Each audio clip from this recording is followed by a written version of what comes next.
Hey, how are we all doing? Welcome back to the Essex Allotment Farm.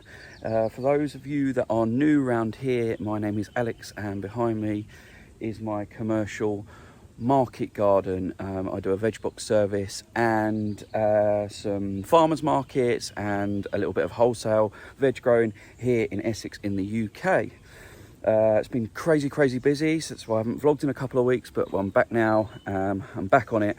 I'm going to be doing a couple of jobs with changing some beds over today, a little bit of weeding, a little bit of harvesting, and I'll vlog as much as I can and take you along for the ride. So welcome back. So I'm just doing my morning walk round.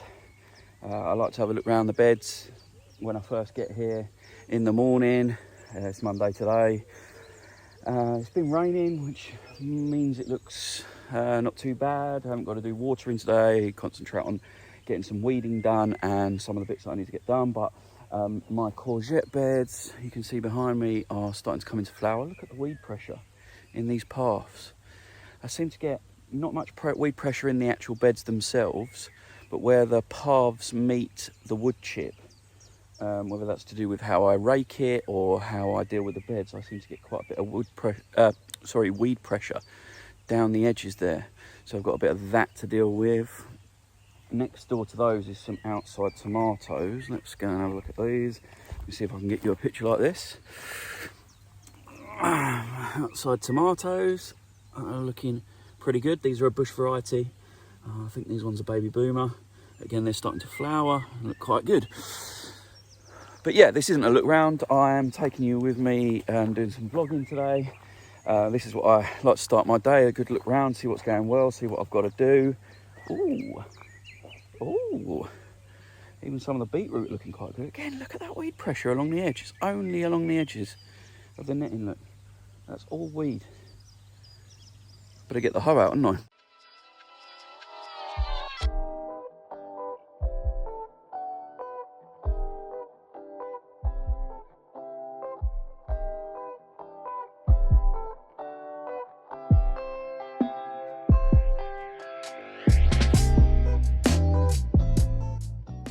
So, how have you all been? How's your growing season going?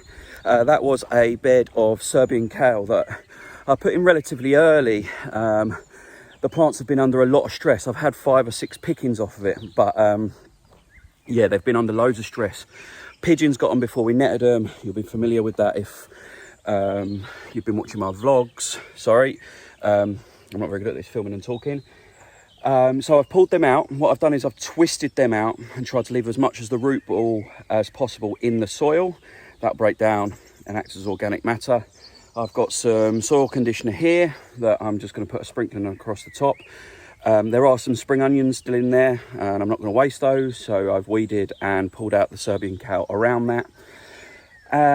Yeah, put some soil conditioner on, give it a bit of a weed with the hoe, rake it all flat in and around the spring onions that are in it, and then I'm going to tomorrow replant that with my next lot of Serbian kale. So I've got seedlings at home in a 100 cell seed tray, about 104 of them are about a few inches high, ready to go out under the netting. And yeah, won't have pigeon damage because they'll be netted from day one. They shouldn't have butterfly damage because they're butterfly netted from day one.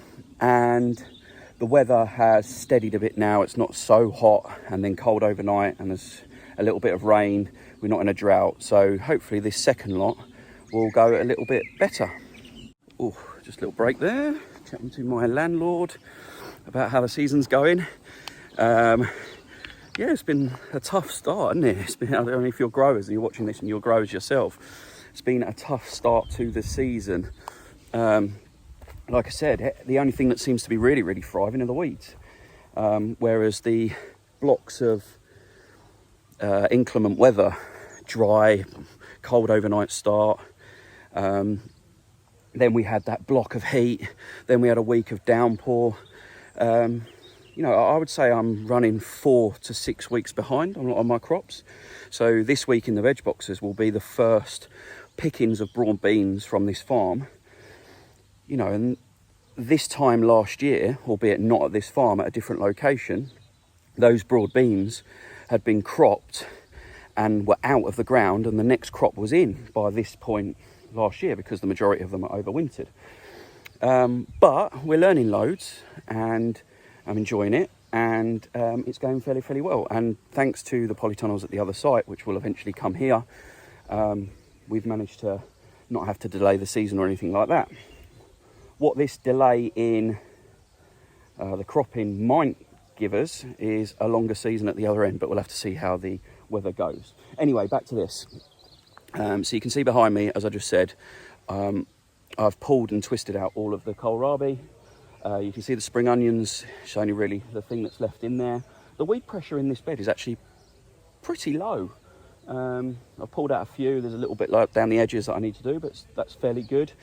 This is block B, bed 3, for those of you familiar with how I work. Like I said, now I'm just going to hoe it quickly, very light hoe across the top to get out any of the small weeds that I've missed, pick up all the debris that I've put in the pathways, soil conditioner on the top, very thin layer, cover it back up, and it's ready to plant tomorrow. And then I'm going to do the exact same process to this bed here, which is early Cavallonero, which was an absolute fail. The pigeons ravished it before the nets could get over it, and yeah, I've only had one picking from it, and even that wasn't particularly great, so we're giving up on that. We're weeding it. The weed pressure in this bed compared to the one next to it is immeasurably worse here than the one next to it, so we're going to do exactly the same process with that. Weed, pull the things out, kale out, leave the spring onions in, put a thin layer of soil conditioner on the top, organic natural soil conditioner, re-net it, and then tomorrow I'll bring you along for the ride when I replant out the new plants that I've got Cavallonero.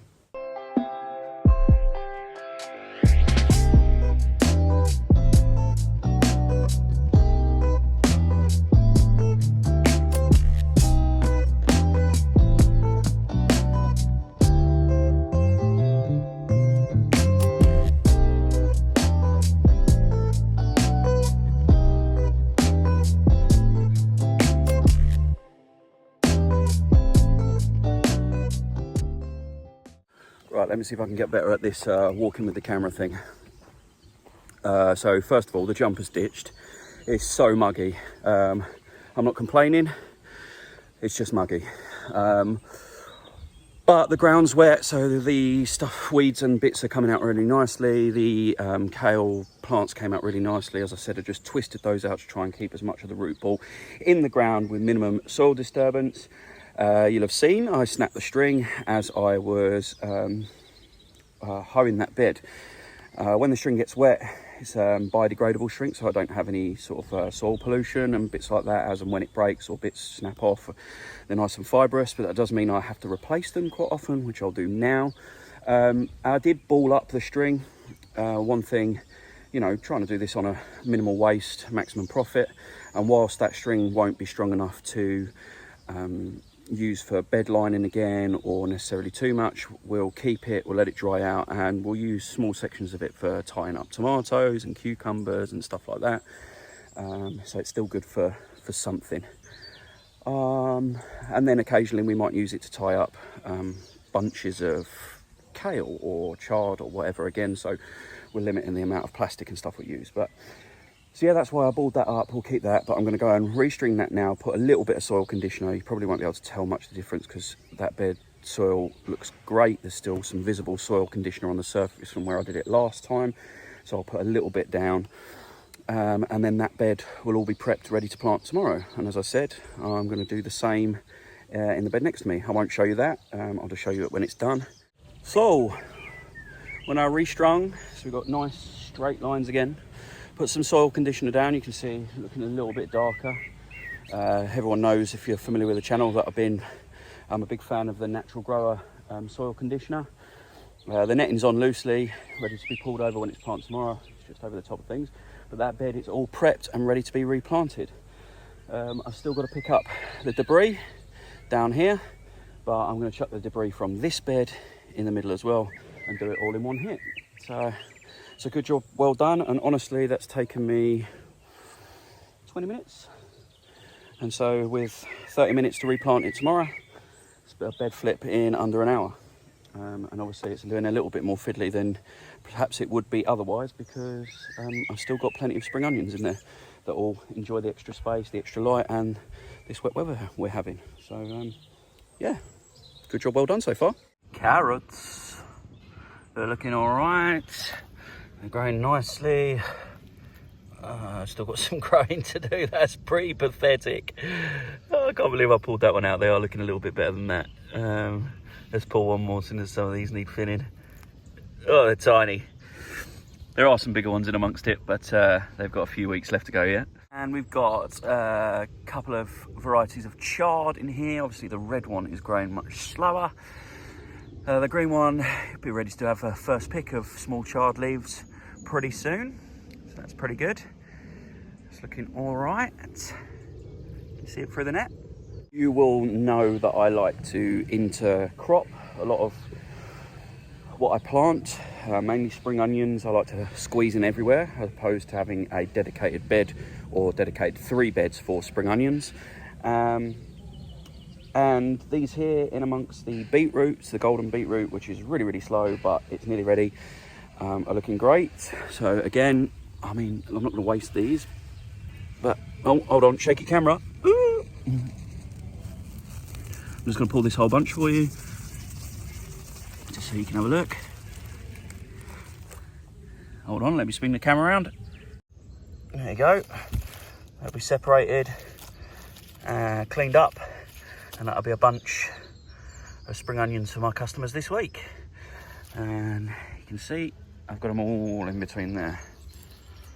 So yeah, some stuff's going nicely. It's not all bad news. I'm not really complaining at all. We've had 4 pickings now from outside leaves of this lettuce behind me, a whole bed of that. I decided to do this variety here as heads.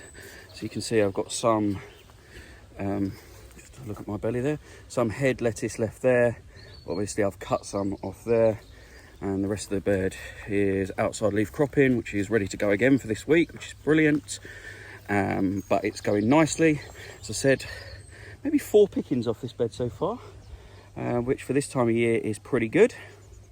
Here's a better shot of it with the garlic. Still to be harvested. I've started harvesting some of it, you've seen if you follow my Instagram. But yeah, this lettuce looks pretty good. So yeah, I'm definitely not complaining. Things are going relatively well, considering how difficult the season's been, weather-wise, pigeon-wise, and on this new site. But anyway, I'm going to crack on with the rest of my jobs today. This is today's vlog. I am going to vlog tomorrow, because I'm going to show you what I'm planting in behind, well, the kale that I'm putting in behind those 2 beds that I'm in the middle of doing. And I'll probably vlog the day after as well, because I want to do a harvest video, because I know a few of you have messaged me and said, when are we going to see some harvest, when are we going to see some harvest? So I want to share that with you. But as the majority of the planting now is under control, most of it's in, certainly all the long-term crops are in, and I'm just having to replant for the second half of the season, and then we'll slowly get into the overwintering stuff. I'll have some more time to vlog. So I hope you enjoyed this quick catch-up. I'll keep them raw so that they don't take up too much of my time. I'm more likely to do them. And yeah, I'll let you know what I'm up to tomorrow. So see you then. Bye-bye.